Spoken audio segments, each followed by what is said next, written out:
जब से रीना कार्तिक से लड़ झगड़ कर अपने मायके चली गई थी, तब से कार्तिक खुद को दुनिया का सबसे खुशकिस्मत इंसान समझने लगा था।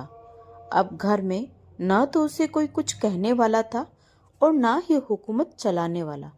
ऑफिस से आते ही आराम से सोफे पर पसर जाता, फिर कुछ देर बाद कपड़े उतारकर दरवाजे या डाइनिंग टेबल की कुर्सी पर ही टांग देता। जूतों को भी उनके स्टैंड पर न रखकर डाइनिंग टेबल के नीचे सरका देता। खाना बनाने की तो कोई फिक्र नहीं थी। सुबह दूध ब्रेड खाकर ऑफिस चला जाता और दोपहर का खाना ऑफिस के कैंटीन में खा लेता। रात के खाने की भी कोई चिंता नहीं थी। कभी बाहर से मंगा लेता है तो कभी एक हाथ दोस्तों को भी अपने घर बुला लेता अथवा कभी किसी दोस्त के घर जाकर खा लेता। तथा हमेशा की तरह आज कार्तिक ने अपने दोस्त प्रेम को फोन करके अपने घर बुलाया था कि आराम से गप्पे मार सके। रीना के जाने के बाद कार्तिक की दिनचर्या कुछ ऐसे ही हो चुकी थी। बड़ा मजा आ रहा था उसे अपने मन मुताबिक कि रीना के रहते तो रोज किसी न किसी बात को लेकर घर में कलह होती रहती थी। मजाल जो कार्तिक टीवी का रिमोट छू ले, क्योंकि जब उनके ऑफिस से आने के समय रीना का मनपसंद धारावाहिक चल रहा हो तथा चिढ़ता था वह, उसे लगता है जैसे यह घर सिर्फ रीना का ही है। और रीना इस बात से चिढ़ती थी कि आते ही कार्तिक अपने जूते कपड़े खोलकर यहाँ वहाँ फैला देता। यह क्या है कार्तिक, देखो तुमने अपने कपड़े कहाँ लटका रखे हैं। तुमसे कितनी बार कहा है कि इस तरह कपड़े जूते यहाँ वहाँ न रखा करो, पर तुम्हें समझाने का कोई फायदा नहीं, कहकर रीना ने कार्तिक के जूते उठाकर जूता स्टैंड पर दे मारे। अच्छा ठीक है, कल से याद रखूंगा, कार्तिक अजीब सा मुंह बनाते हुए बोला। तुम कभी याद नहीं रखोगे क्योंकि तुम्हारी आदत बन चुकी है यह। अरे कपड़े हैंगर में लगा कर रख दोगे तो क्या बिगड़ जाएगा। मुझे भी कभी दोनों नहीं मिलते। तंग आ गई हूं मैं तुमसे। अब नौकरानी बनाकर छोड़ा है तुमने। बड़बड़ाते हुए रीना किचन में चली गई। तो मैं क्या करूं, तुम्हारा नौकर हूं जो दिन रात तुम्हारी सुख सुविधा के लिए भागता रहूं। और मैं भी थक जाता हूँ ऑफिस में आकर, इसलिए थोड़ा सुस्ताने लगता हूँ। तुम्हारी तरह घर में आराम नहीं करता, कार्तिक भी गुस्से से बोला। रीना चाय के कप को लगभग टेबल पर पटकते हुए बोली, क्या कहा तुमने? मैं घर में आराम फरमाती हूँ? ये घर का काम क्या कोई और कर जाता है? तुम मर्दों को तो हमेशा से यही लगता है कि औरतें घर में या तो टीवी देखती रहती है या फिर आराम फरमाती है। कभी एक रुमाल भी खुद नहीं उठा सकते, बस ऑर्डर करो और सब हाजिर मिल जाता है। कितना भी कर लो पर कोई कद्र नहीं है हमारी। कार्तिक भी चुप रहने वाला नहीं था, बोला, तो क्या घर बाहर सब मैं ही करूं? तुम्हें पता नहीं कि जब देखो हुक्म चलाती रहती हो। मैं ऑफिस में बॉस की सुनता हूँ और घर में बीवी की। सोचता हूँ घर में चैन मिलेगा, पर वह भी मेरे हिस्से में नहीं है। इससे तो अच्छा है मैं घर ही ना आया करूँ। यह उनका रोज का झगड़ा था। प्रेम विवाह किया था दोनों ने, जीवन भर साथ जीने मरने का वादा किया था, पर प्रेम तो कहीं दिख ही नहीं रहा था। बस विवाह किसी तरह निभा रहे थे। इनका झगड़ा पास पड़ोस में चर्चा का विषय बन चुका था। कार्तिक बेफिक्र इंसान था, अपनी मस्ती में जीने वाला, और उसकी इसी बेफिक्री पर तो मर मिटी थी रीना। तो आज क्यों उसे कार्तिक की इस आदत से नफरत होने लगी? वैसे भी इंसान में सारी अच्छाइयां नहीं हो सकती। रीना को भी तो समझना चाहिए कि आखिर किसके लिए वह इतनी मेहनत करता है।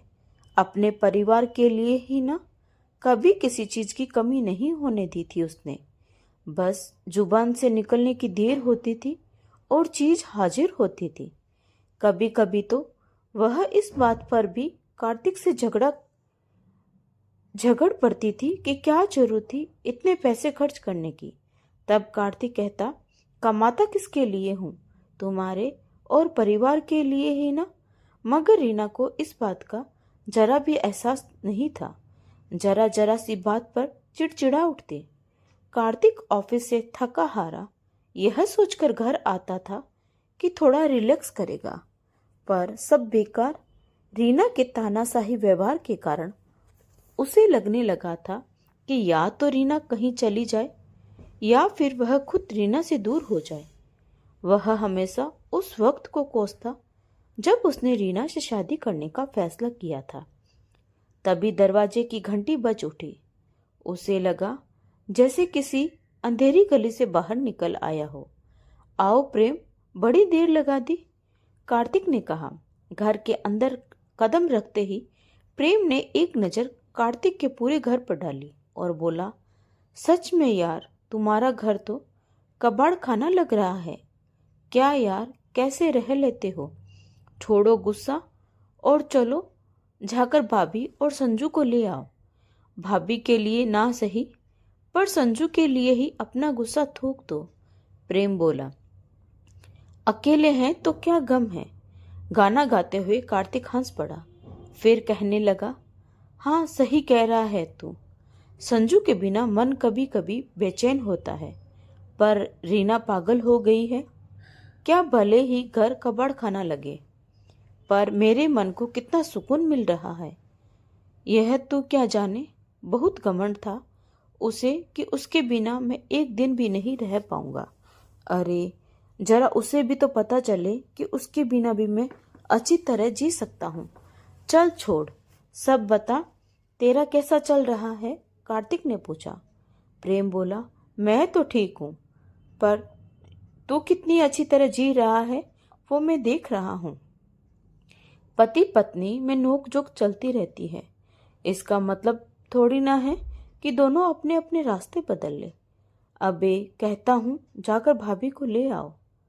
थोड़ी देर बैठने के बाद प्रेम यह कहकर चला गया कि उसकी पत्नी उसका इंतजार कर रही होगी। रात को कार्तिक को नींद नहीं आ रही थी। वह सोच रहा था कि क्या उसने रीना को मायके जाने को मजबूर किया या वो खुद अपनी मर्जी से गई। और संजू, वह बेचारा क्यों पिस रहा है उनके बीच। कभी उसका मन होता कि जाकर रीना को मना कर ले आए, फिर मन कहता नहीं, बिल्कुल नहीं, खुद गई है तो खुद ही वापस आएगी। उसे फिर रीना की जली कटी बातें याद आने लगी। जब तुम्हारे ऑफिस में मीटिंग थी और डिनर भी वहीं था तो मुझे बताया क्यों नहीं? कब से भूखी प्यासी तुम्हारे इंतजार में बैठी हूँ और अभी आकर बोल रहे हो कि खाकर आया हूँ। आखिर समझते क्या हो अपने आप को? तुम तो मालिक हो और मैं तुम्हारी नौकरानी। ऑफिस से आते ही चिल्लाते हुए रीना ने कहा, ऐसी बात नहीं है रीना, मुझे तो पता भी नहीं था कि आज ऑफिस में डिनर का भी प्रोग्राम है। जब मुझे पता चला तो मैं तुम्हें फ़ोन करने ही जा रहा था, पर नमन जी मुझे खींच कर ले गए और फिर मेरे दिमाग से ये बात निकल गई। कार्तिक ने सफाई देते हुए कहा। पर रीना कहाँ सुनने वाले थी। कहने लगी, बात वो नहीं है, बात यह है कि तुम कमाकर लाते हो ना, इसलिए अपने मन की करते हो, जानबूझकर मुझे सताते हो। अरे मैं कह रहा हूँ ना कि मुझे पता नहीं था कि वहाँ डिनर का भी प्रोग्राम है। कब से दिमाग खराब किए जा रही हो। जाओ, जो समझना है समझो, कार्तिक ने खींचते हुए कहा। इसमें समझना और समझाना क्या है? देखना, एक दिन मैं तुम्हें और इस घर को छोड़कर चली जाऊंगी, तब तुम्हें पता चलेगा। तुम यह ना सोचो कि मैं रूठ रही हूँ, क्योंकि अभी भी मेरा मायका है जहाँ मैं जब चाहूँ जाकर रह सकती हूँ। रीना गुस्से से बोली। आखिर सहन करने की भी एक सीमा होती है। कार्तिक का गुस्सा 7वें आसमान पर पहुंच चुका था। अंततः बोला, जाओ, मैं भी तो देखूं, मेरे अलावा कौन तुम्हारे नखरे उठाता है। मेरी भी जान छूटेगी। तंग आ गया हूं मैं तुम्हारे रोज रोज के झगड़ों से। अपने बारे में यह सुनकर अवाक रह गई रीना। क्या कहा तुमने कार्तिक? तुम्हारे मुंह से तो फिर ठीक है। मैं कल ही जा रही हूँ अपनी माँ के घर, और तब तक नहीं आऊँगी जब तक तुम खुद लेने नहीं आओगे। मैं लेने आऊँगा यह भूल जाओ। खुद ही जा रही हो तो खुद ही आना, ना आना हो तो मत आना। कार्तिक ने 2 टुक शब्दों में कहा। क्या तुम मुझे चैलेंज कर रहे हो? यही समझ लो। तो फिर ठीक है, अब मैं इस घर में तभी पाँव रखूंगी जब तुम मुझे लेने आओगे। कहकर रीना ने दूसरी तरफ मुंह कर सो गई। पूरी रात दोनों दूसरी तरफ मुंह किए लेटे रहे। सुबह भी दोनों ने एक दूसरे से बात नहीं की। कार्तिक के ऑफिस जाते वक्त रीना ने सिर्फ इतना कहा, घर की दूसरी चाबी लेते जाना। आज रीना और संजू को गए 2 महीने हो चुके थे, पर न तो रीना के आने की कोई उम्मीद दिख रही थी और न ही कार्तिक उसे बुलाने की। पर तड़प दोनों रहे थे और वे नाराज संजू को किस गलती की सजा मिल रही थी। शाम को ऑफिस से आते ही कार्तिक ने हमेशा की तरह अपने दोस्त को फोन लगाया। हेलो विकास, क्या कर रहा है? यार, अगर फुर्सत हो तो आजा बाहर, वहीं खाना ऑर्डर कर देंगे। ठीक है, देखता हूँ, विकास बोला। विकास ने भी आते ही यह बात दोहराई कि रीना के न रहने से उसका घर घर नहीं लग रहा है। थोड़ी देर बैठने के बाद वह भी जाने लगा तो कार्तिक बोला, अरे बैठ यार, क्या जल्दी है? मैंने पिज़्ज़ा ऑर्डर किया है, खाकर जाना। तो विकास हंसने लगा। नहीं रुक पाऊंगा यार, तुम्हें तो पता है मेरी बेटी मेरे बगैर सोती नहीं है, और पिज़्ज़ा तो मैं खा ही नहीं सकता। चल गुड नाइट, कहकर वह चला गया।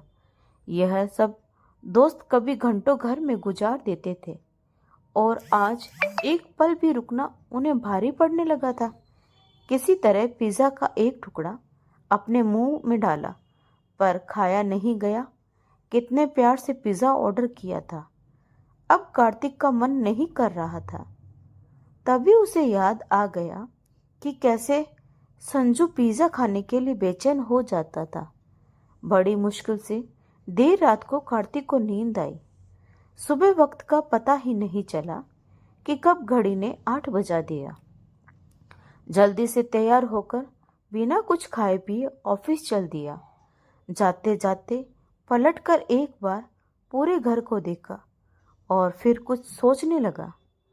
शायद उसे भी यह एहसास होने लगा था कि रीना के बिना यह घर कबाड़ खाना बन चुका है। धिक्कार रहा था वह खुद को। शाम को जब वापस घर आया तो और दिनों के मुकाबले आज मन बिल्कुल बुझा बुझा सा लग रहा था। न तो टीवी देखने का मन हो रहा था और न ही कुछ और करने का। उसे रीना और संजू की बहुत कमी खल रही थी। सोचा दोस्तों से ही बातें कर ले, पर किसी का फोन नहीं लग रहा था तो कोई फोन नहीं उठा रहा था। बस समझ गया, भले ही लोग बच्चों से परेशान हो जाते हो, पर अगर वे ना हो तो फिर जिंदगी बेमानी बनकर रह जाती है। उधर रीना भी कहाँ खुश थी। कहने को तो वह अपने मायके आई थी, पर यहाँ भी रोज किसी न किसी बात को लेकर उसकी भाभी सुमन बखेड़ा खड़ा कर देती थी। बात बात पर यह कहकर उसे ताना मारती, पता नहीं कैसे लोग लड़ झगड़ कर मायके पहुंच जाते हैं, भूल जाते हैं कि यह उनका अपना घर नहीं है। अपने आप पर जल उठती कि आखिर वह यहाँ आई ही क्यों। एक शाम रीना पड़ोस की एक औरत से बातें कर रही थी। तभी सुमन बड़बड़ाती हुई आई और कहने लगी, दीदी दीदी, देखिए तो जरा, कैसे आपके संजू ने मेरे बबलू का खिलौना तोड़ दिया। रीना ने गुस्से से एक तरफ देखा और फिर उसे डांटते हुए बोली, क्यों संजू, तुमने बबलू का खिलौना क्यों तोड़ा? यह तुम्हारा छोटा भाई है ना। चलो शौरी बोलो।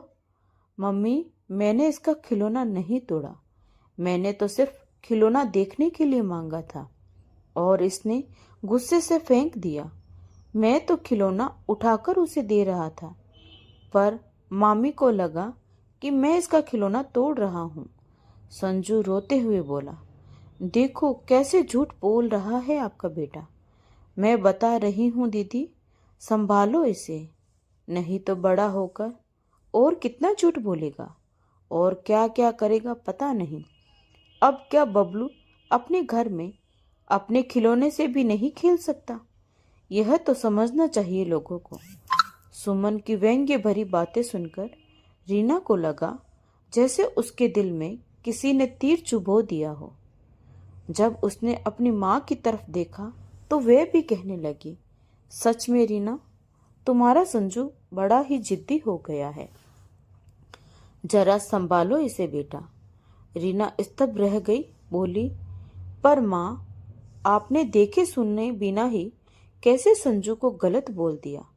उसके समझ में नहीं आ रहा था कि माँ अचानक रिश्तों में इतना फर्क क्यों करने लगी। रीना संजू को लेकर अपने कमरे में जाने लगी थी कि तभी सुमन ने फिर एक व्यंग्य बाण छोड़ा। अब जब माँ बाप आपस में लड़ेंगे तो बच्चा तो झूठ ही निकलेगा ना। सुनकर रीना अपने कमरे में आकर रो पड़ी। फिर सोचने लगी कि सुमन भाभी ने इतनी बड़ी बात कह दी और माँ चुप बैठी रही।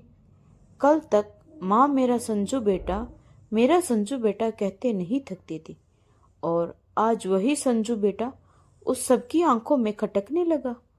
आज मेरी वजह से मेरे बच्चे को सुनना पड़ा है। फिर वह खुद को कोसती रही। संजू कितनी देर तक पापा कहकर रोता रहा और फिर बिना खाए पिए ही सो गया। रीना के आंसू बहे जा रहे थे। सच में कितने घमंड के साथ वह यहाँ आई थी और कहा था, जब तक आप लेने नहीं आओगे नहीं आऊंगी। अब किस मुंह से अपने पति के घर जाऊंगी? कार्तिक तो यही कहेगा ना, लो निकल गई सारी हेकड़ी। जो भी सुनना पड़े, घर तो जाना पड़ेगा। यह सोच उसने अपने मन ही मन फैसला कर लिया। बड़ी हिम्मत जुटाकर रीना की माँ उसके कमरे में उसे खाने के लिए बुलाने आई और कहने लगी, रीना, मुझे माफ कर देना, मैं भी क्या करूं? आखिर रहना तो मुझे इन लोगों के साथ है। बेटा, मेरी बात को दिल से न लगाना। और वे रो पड़ी। रीना को अपनी माँ की बेबसी पर दया आ गई। कहने लगी, माँ, आप शर्मिंदा न हो, मैं सब समझती हूँ, पर गलती तो मेरी है जो आज भी मायके को अपना घर समझकर बड़े शान से यहाँ रहने आ गई। सोचती हूँ अब किस मुंह से जाऊंगी, पर जाना तो पड़ेगा। रात भर यह सोचकर रीना सिसकती रही कि आखिर क्यों लड़की का अपना कोई घर नहीं होता। आज रीना अपने आप को बड़ा छोटा महसूस कर रही थी। फिर सोचने लगी कि जो भी हो, पर अब वही मेरा अपना घर है। यहाँ सबकी बेइज्जती सहने से तो अच्छा है अपने पति की चार बातें सुन ली जाए। फिर कहाँ गलत है वो? आखिर मेहनत तो करते हैं, हमारे सारे सुख सुविधाओं का ख्याल रखते हैं, और मैं पागल बेवजह बात बात पर उनसे झगड़ती रहती हूँ। सच में बहुत कड़वा बोलती हूँ मैं, बहुत बुरी हूँ मैं। न जाने खुद से क्या क्या बातें करती रही। फिर संजू की तरफ देखते हुए बड़बड़ाई, बेटा, मुझे माफ कर देना। अपने घमंड में मैंने यह भी नहीं सोचा कि तुम अपने पापा के बिना कैसे रहोगे। अब हम अपने घर जरूर जाएंगे बेटा। सुबह भी रीना काफी देर तक अपने कमरे में ही पड़ी रही। शाम को ट्रेन से जाना था। वह अपना सारा सामान पैक कर रही थी कि तभी उसकी माँ कहने लगी, बेटा, मैं चाहकर भी यह नहीं कह सकती कि बेटा और कुछ दिन रुक जाओ। रीना माँ को गले लगाते हुए बोली, आप मेरी माँ हैं और यही मेरे लिए बहुत बड़ी बात है। रही जाने की बात, तो आज नहीं तो कल मुझे जाना ही था। आप अपने को दोषी न माने। दोनों बात कर ही रहे थे कि इधर से संजू पापा पापा कहते हुए दौड़ता हुआ आया। क्या हुआ संजू? संजू पापा चिल्लाता रहा।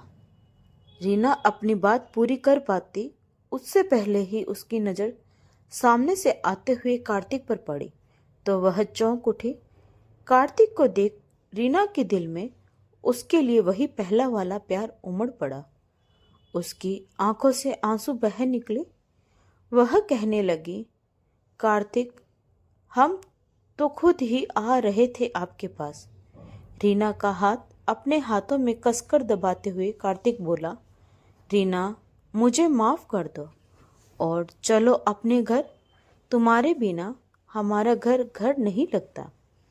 तुम्हारे ना होने से मेरे सारे दोस्त भी मुझसे किनारा करने लगे हैं।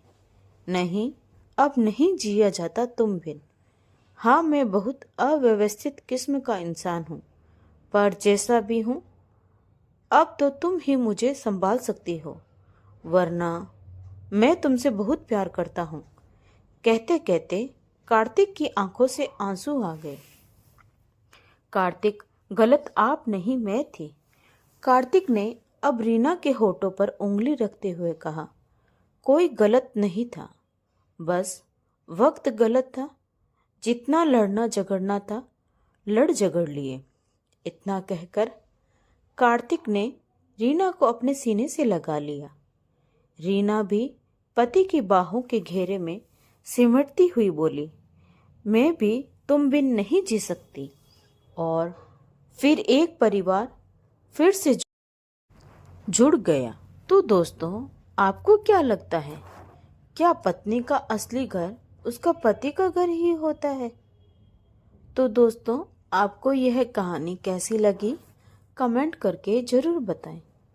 और अगर कहानी अच्छी लगी हो तो प्लीज़ वीडियो को लाइक, शेयर और सब्सक्राइब ज़रूर करें। तो मिलते हैं एक नई कहानी के साथ। धन्यवाद। Thanks